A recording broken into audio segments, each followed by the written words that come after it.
स्वाति, उठो बहू और सबके लिए नाश्ता बनाकर लाओ। शादी के 2 दिन बाद ही शारदा जी ने अपनी नई बहू स्वाति को आवाज़ दी। अभी तो उसके हाथों की मेहंदी का रंग भी पूरी तरह नहीं उतरा था और शारदा जी उसे रसोई में काम करने के लिए कह रही थी। स्वाति का दिल एक अजीब सी टिस से भर गया।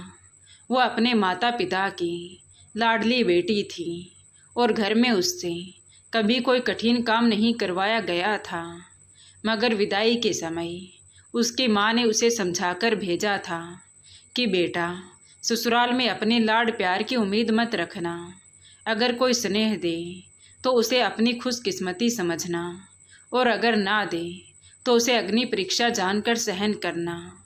माँ की यही बात स्वाति के मन में गूंज रही थी। वो धीरे से उठी और हाथों पर लगी मेहंदी को देखकर एक पल के लिए उसका गला भर आया। कल तक यही हाथ खुशियों का प्रतीक थे और आज इन्हीं हाथों से उसे अनजान घर के लिए इतना बड़ा काम करना था। उसने जल्दी से मुंह हाथ धोया और रसोई की तरफ बढ़ गई। घर में लगभग 8 सदस्य मौजूद थे और शारदा जी ने साफ शब्दों में कह दिया था कि सबके लिए नाश्ता तैयार करना है। रसोई में प्रवेश करते ही स्वाति को एहसास हुआ कि वो वास्तव में एक नई दुनिया में कदम रख चुकी है। हर चीज़ उसके लिए अपरिचित थी। न बर्तनों का अंदाज़ा था, न मसाले की जगह मालूम थी। उसने हिम्मत जुटाकर काम शुरू किया। कभी कोई दराज खोलती तो कभी किसी शेल्फ में झांकती। चीज़ें ढूंढने में ही उसका काफ़ी समय व्यर्थ हो गया। किसी ने ये भी उचित नहीं समझा कि उसे बता दे कि कौन सी चीज़ कहाँ रखी है। 1-2 बार उसने हिचकिचाते हुए पूछा भी, मगर किसी ने ध्यान नहीं दिया, जैसे सबने जानबूझकर उसे अकेला छोड़ दिया हो। उसका मन घबरा रहा था, मगर उसने खुद को संभाला और काम में जुट गई। समय बीतता गया और घड़ी ने 10 बजने का संकेत दे दिया। इतने लोगों के लिए नाश्ता तैयार करना वैसे भी सरल नहीं होता और जब हर चीज़ खुद तलाश करनी पड़े तो कठिनाई कई गुना बढ़ जाती है। स्वाति पसीने में भीग चुकी थी, चेहरा लाल हो चुका था और आंखों में हल्की सी नमी भी झलक रही थी, मगर उसने किसी को अपनी कमजोरी दिखाने की बजाय चुप्पी साधकर काम जारी रखा। उसे एहसास हुआ कि यह उसके नए रिश्तों की पहली परीक्षा है। खैर, जैसे तैसे उसने नाश्ता तैयार किया और कांपते हाथों से सब कुछ डाइनिंग टेबल पर लगा दिया और एक लंबी सांस ली। मन में एक हल्की सी आशा जागी कि शायद अब कोई उसकी मेहनत की प्रशंसा करेगा। उसने धीरे से शारदा जी को सूचना दी कि माँ जी, नाश्ता तैयार है। कुछ ही देर में सब लोग डाइनिंग टेबल पर आ गए। स्वाति एक तरफ खड़ी हो गई। उसकी नज़रें झुकी हुई थी, मगर दिल बेचैनी से धड़क रहा था। शारदा जी ने आते ही व्यंग्यपूर्ण स्वर में कहा, 8 लोगों का नाश्ता बनाने में तुम्हें 10 बज गए, तो फिर दोपहर का खाना 3 बजे और रात का खाना शायद आधी रात को ही मिलेगा। लगता है बहू लाकर भी कोई सुख नहीं हुआ। उनके शब्द तीर की तरह स्वाति के दिल में चुभ गए। वो कुछ कहना चाहती थी, वो बताना चाहती थी कि उसने जल्दी बनाने की बहुत कोशिश की, मगर चीज़ें ना मिलने के कारण इतनी देर हो गई। लेकिन उसकी जुबान साथ ना दे सकी। वो बस सिर झुकाए खड़ी रही। उसने एक पल के लिए अपने पति शुभम की तरफ देखा कि शायद वो उसका पक्ष ले, शायद वो उसकी मेहनत को समझे, मगर वो चुपचाप बैठा हुआ था, जैसे ये सब उससे संबंधित ही ना हो। उसकी ये बेरुखी स्वाति के लिए सबसे अधिक पीड़ादायक थी। उसका मन किया कि वो वहीं बैठकर रो दे, मगर उसने खुद को संभाल लिया। उसने चुप रहकर सबके सामने नाश्ता रखा और वापस रसोई में चली गई ताकि बाकी चीज़ भी ला सकें। अभी वो थालियाँ उठा ही रही थी कि तभी अचानक बाहर से एक तेज आवाज़ आई। स्वाति घबराकर बाहर आई तो देखा कि उसकी सास शारदा जी गुस्से में खड़ी थी। उनके हाथ में खाने का कोर था जो उन्होंने अभी मुंह में डाला था, जिसे उन्होंने तुरंत बाहर थूक दिया। अगले ही पल उन्होंने बिना कुछ कहे स्वाति के गाल पर एक जोरदार तमाचा जड़ दिया। स्वाति एकदम स्तब्ध रह गई। आंखों के सामने अंधेरा छा गया। उसने कभी सपने में भी नहीं सोचा था कि ससुराल आते ही उसके साथ ऐसा व्यवहार होगा। उसके गाल पर जलन हो रही थी और आंखों से आंसू तेजी से बहने लगे। शारदा जी गुस्से में चिल्लाते हुए बोली, इतना बेस्वाद खाना बनाया है कि गले से नीचे भी नहीं उतर रहा। कोई ये नाश्ता नहीं करेगा। इसे डिब्बों में भरकर फ्रिज में रख दो और जब तक ये ख़त्म नहीं होता तुम कोई और खाना नहीं खाओगी। यही तुम्हारा दंड है ताकि तुम्हें अपने बनाए हुए खाने का स्वाद याद रहे और भविष्य में ऐसी भूल कभी ना करें। शारदा जी का हर शब्द स्वाति के दिल पर चोट कर रहा था। वो समझाने का प्रयास भी नहीं कर सकी कि उसने अपनी पूरी ताकत लगा दी थी। उसने कभी इतने लोगों के लिए अकेले खाना नहीं बनाया था, मगर यहाँ किसी को उसकी समस्या से कोई मतलब नहीं था। सब लोग चुपचाप ये दृश्य देख रहे थे जैसे ये कुछ सामान्य बात हो। शारदा जी ने आगे कहा, ये तुम्हारी कोई चाल है ताकि दोबारा काम ना करना पड़े, मगर मैं भी तुम्हारी सास हूँ और तुमसे अधिक कठोर हूँ। उनके स्वर में तिरस्कार स्पष्ट झलक रहा था, जिसे सुनकर स्वाति के पैरों तले से जमीन खिसक गई। उसे लगा जैसे वो किसी गहरे अंधेरे कुएं में गिर रही हो, जहाँ से बाहर आने का कोई रास्ता ही नहीं हो। वो आंसू पोंछते हुए सिर हिलाकर रसोई में वापस आ गई। उसके हाथ कांप रहे थे, मगर उसने खुद को मजबूत किया और खाना डिब्बों में भरने लगी। हर निवाला जो वो डिब्बों में डाल रही थी उसे अपनी लाचारी का एहसास करा रहा था। उसने फ्रिज खोला और एक एक करके सारे डिब्बे उसमें रख दिए। रसोई में खड़ी वो कुछ देर तक सुनने में ताकती रही। उसके दिमाग में अपनी माँ की वो बातें गूंज रही थी, धैर्य रखना बेटी, सहन करना है। मगर ये सहनशीलता कितनी कठिन है, ये आज उसे अनुभव हो रहा था।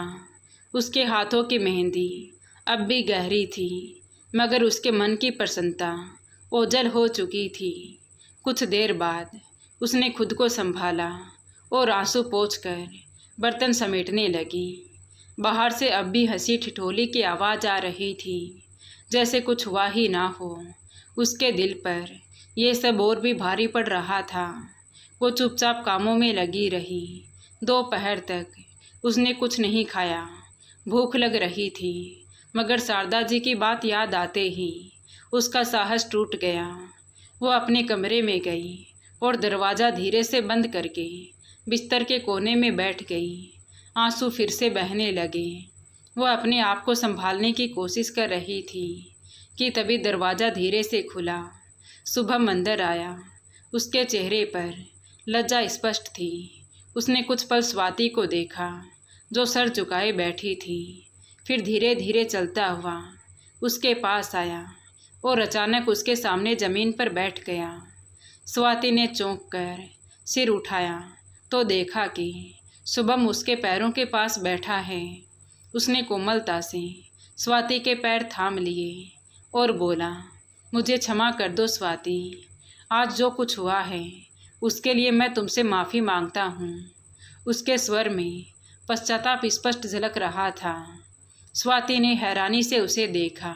वो कुछ समझ नहीं पा रही थी कि क्या कहे। शुभम ने आगे कहा, मैं जानता हूँ स्वाति, तुम्हारे साथ बहुत अन्याय हुआ है। मुझे वहाँ तुम्हारे पक्ष में बोलना चाहिए था, मगर मैं चुप रहा। मैं अपनी स्थिति पर शर्मिंदा हूँ। कहते हुए शुभम ने सर झुका लिया, जैसे वो खुद की नज़रों में भी खुद को देखने योग्य ना रहा हो। स्वाति के मन में एक विचित्र भाव उत्पन्न हुआ। एक तरफ उसके आंसू थे और दूसरी तरफ पति का इस प्रकार उसके सामने शर्मिंदा होना। उसने धीरे से अपने पैर खींचे और शुभम को उठने का इशारा किया।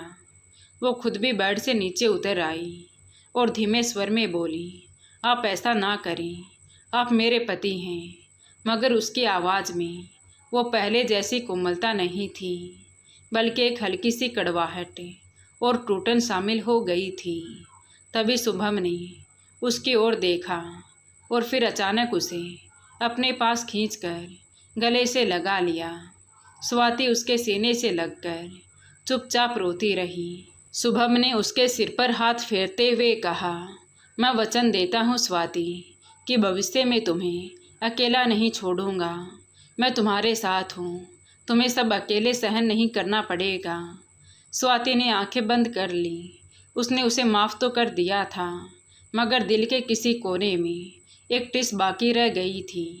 वो पल जब उसे सबके सामने थप्पड़ मारा गया था और शुभम मुख दर्शक बना खड़ा था। वो दृश्य स्वाति के दिमाग पर एकदम से छप चुका था। वो चाहकर भी उसे भूल नहीं पा रही थी। शादी से पहले के दिन उसकी आंखों के सामने घूमने लगे। वो समय कितना अलग था। उसकी सास शारदा जी उसे देख देख कर वारी वारी जाती थी। जब भी वो अपने परिजनों के साथ उनके घर आती तो शारदा जी उसे अपने पास बिठा लेती, उसके सिर पर हाथ फेरते हुए कहती कि मेरी बहू बहुत भाग्यशाली है, बल्कि हम भाग्यशाली हैं जो हमें ऐसी बहू मिल रही है। उनकी बातों में सच्चाई और अपनापन महसूस होता था। स्वाति को याद आया कि कैसे शुभम के बहाने उसके पास घूमती रहती थी, उसके कपड़ों की तारीफ़ें करती थी, उसके साथ हंसती खेलती थी। घर का हर सदस्य उससे इतने प्यार से मिलता था कि स्वाति खुद हैरान रह जाती थी। उसे लगता था कि सच में उसे संसार का सबसे अच्छा ससुराल मिला है। वो अक्सर अपनी माँ से कहती, माँ, मैं बहुत सौभाग्यवती हूँ, आपने मेरे लिए कितना सुंदर घर चुना है। वहाँ सब लोग मुझे इतना प्यार करते हैं जैसे मैं पहले से ही उस परिवार की सदस्य हूँ। उसकी आंखों में उस समय चमक होती थी। देखते ही देखते शादी का दिन आ गया। घर में रौनक थी, लोगों का तांता लगा था।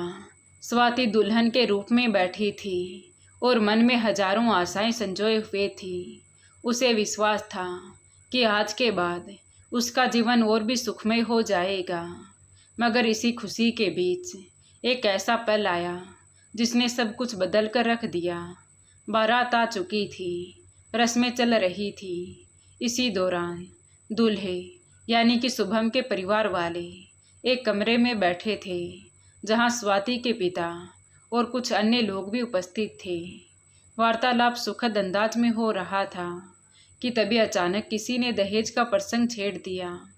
तभी शारदा जी ने हल्के अंदाज में कहा कि आजकल लोग अपनी बेटियों को बहुत कुछ देकर भेजते हैं। हमारी तो कोई ऐसी मांग नहीं, बस बेटी को खुशी से विदा करें। उनका उद्देश्य शायद मात्र चर्चा करना था, मगर स्वाति के एक संबंधी ने इस बात का गलत अर्थ निकाल लिया।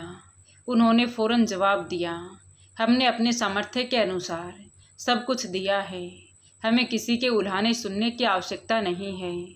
उनका स्वर तीखा हो गया, बात बढ़ने लगी। एक वाक्य ने दूसरे को जन्म दिया और देखते ही देखते माहौल तनावपूर्ण हो गया।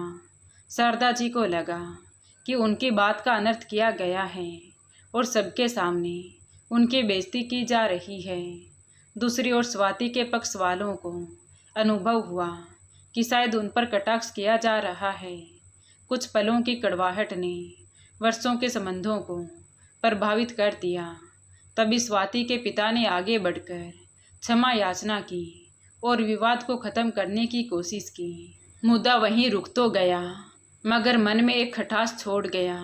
विशेष रूप से शारदा जी के मन में ये बात बैठ गई कि जिन लोगों को हमने इतना मान दिया, उन्होंने हमारी बात का गलत अर्थ निकाला। इस घटना के बाद सब कुछ वैसा नहीं रहा। रस्में तो हुई, मगर वो पहले वाली खुशी गायब हो चुकी थी। स्वाति जब बहू बनकर ससुराल आई तो किसी ने उससे पहले की तरह प्यार नहीं किया। ना वो उल्लास था और ना वो खुशी। बस औपचारिक रूप से उसे कमरे तक छोड़ दिया गया। वो कमरे में बैठी प्रतीक्षा करती रही कि कोई आएगा, उससे बातें करेगा, उसका हालचाल पूछेगा। मगर बहुत समय तक कोई नहीं आया। उसका दिल धीरे धीरे बैठने लगा। आधी रात में जब शुभम आया तो स्वाति ने साहस करके पूछा कि सबका व्यवहार ऐसा क्यों है। तो शुभम ने बुझे हुए स्वर में बस इतना कहा, जो कुछ भी तुम्हारे मायके में हुआ वो अच्छा नहीं था। गलती तुम्हारे परिवार की थी। अब तुम्हें खुद ही सबका दिल जीतना होगा। यह सुनकर स्वाति उदास हो गई। उसने सोचा था कि आगे चलकर सब ठीक हो जाएगा।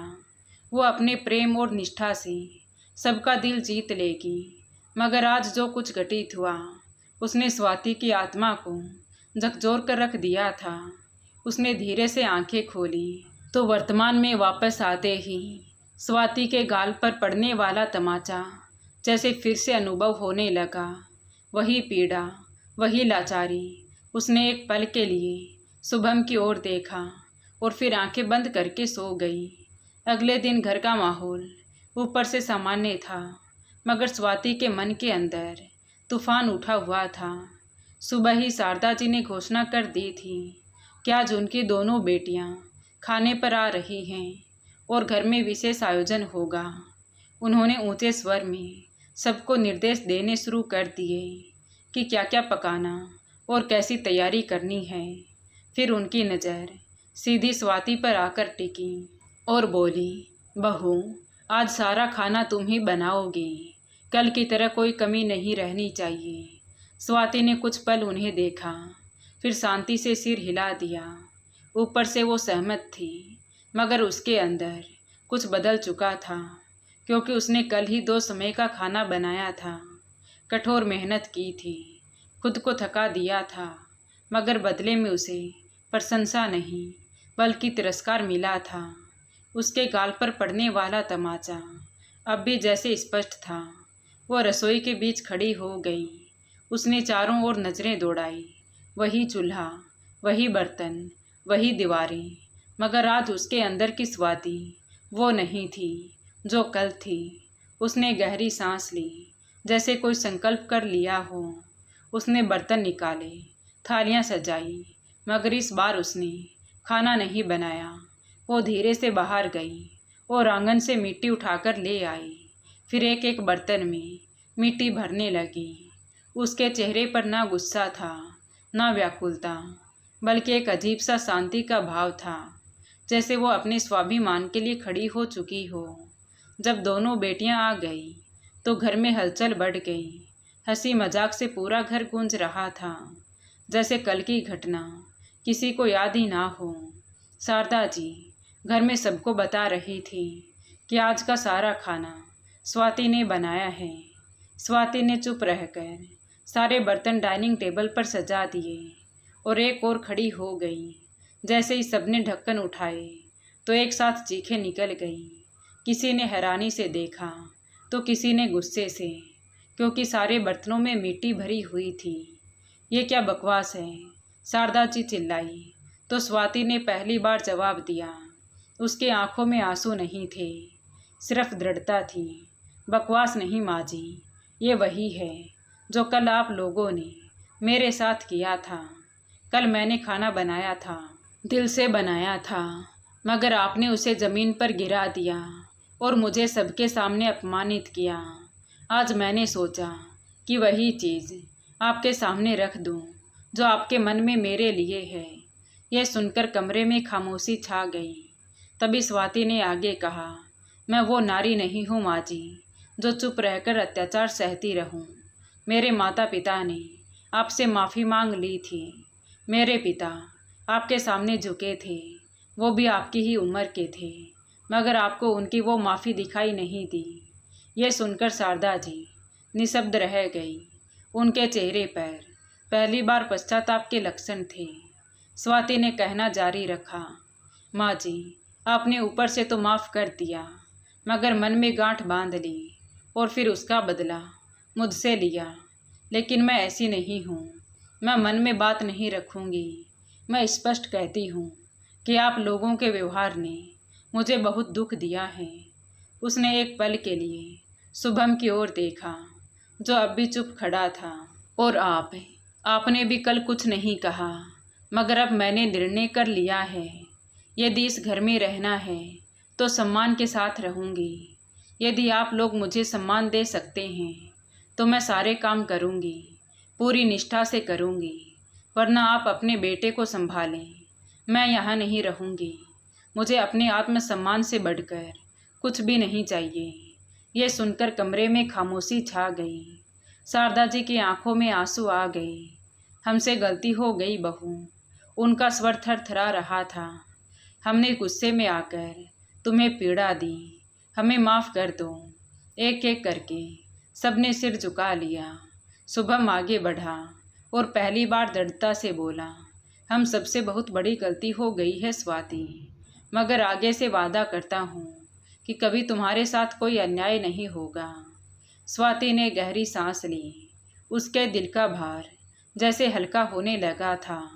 मैं माफ़ करती हूँ, मगर एक शर्त पर। सबने उसकी ओर देखा। आज के बाद इस घर में किसी के आत्मसम्मान को ठेस नहीं पहुँचेगी, ना मेरे ना किसी और के। शारदा जी ने फौरन सर हिला दिया। ऐसा ही होगा बहू। ये सुनकर स्वाति के चेहरे पर पहली बार हल्की सी मुस्कान आई। उसने आंखें बूंद कर एक पल खुद को स्थिर किया, क्योंकि आज उसने सिर्फ खुद के लिए नहीं बल्कि हर उस नारी के लिए आवाज़ उठाई थी जो चुपचाप अपमान सहती रहती है। उसके मन का बोझ धीरे धीरे उतर गया।